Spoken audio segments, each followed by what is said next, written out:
ನಿನ್ನೆ ಸಚಿವ ಸಂಪುಟದಲ್ಲಿ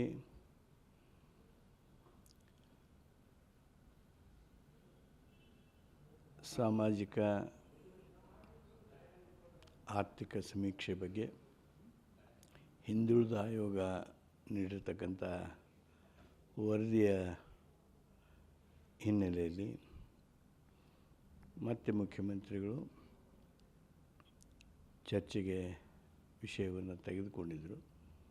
ಇನ್ನೂ ಹಲವಾರು ಸಚಿವ ಸಂಪುಟದ ಸದಸ್ಯರನ್ನು ಮೊದಲು ಮಾಡಿ ಅಭಿಪ್ರಾಯವನ್ನು ಕೊಡಬೇಕಾಗಿದೆ. ಏತನ್ಮಧ್ಯೆ ಕೆಲವು ಹೆಚ್ಚಿನ ಮಾಹಿತಿಗಳನ್ನು ಹಿಂದುಳಿದ ವರ್ಗಗಳ ಕಲ್ಯಾಣ ಸಚಿವರು ಮಂತ್ರಿಗಳಿಗೂ ನೀಡಿದ್ದಾರೆ.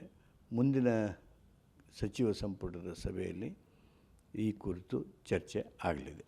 ಸರ್, ಈಗ ವಾರ ನಡೆದ ಬಗ್ಗೆ ರಾಜ್ಯದಲ್ಲಿ ಕಾನೂನು ಸುವ್ಯವಸ್ಥೆ ಕಾಪಾಡಿಕೊಂಡು ಇನ್ನೆಲ್ಲ ಪ್ರಿಕಾಷನರಿ ಮೆಜರ್ ತಗೊಂಡು ಇದು ಯುದ್ಧದ ಸನ್ನಿವೇಶ, ಶಾಂತಿ ಕಾಪಾಡುವಂಥ ಎಲ್ಲ ಕಾರ್ಯಕ್ರಮಗಳನ್ನು ಮಾಡ್ತೀವಿ. ಅದಕ್ಕಿಂತ ಹೆಚ್ಚಾಗಿ ಈ ಸಂದರ್ಭದಲ್ಲಿ ಭಾರತ ದೇಶ 140 ಕೋಟಿ ಜನಸಂಖ್ಯೆ ಒಟ್ಟಾಗಿ ಒಗ್ಗಟ್ಟಾಗಿ ಒಂದು ಧ್ವನಿಯಿಂದ ನಮ್ಮ ವೈರಿಗಳನ್ನು ಎದುರಿಸ್ತಾ ಇದ್ದೇವೆ.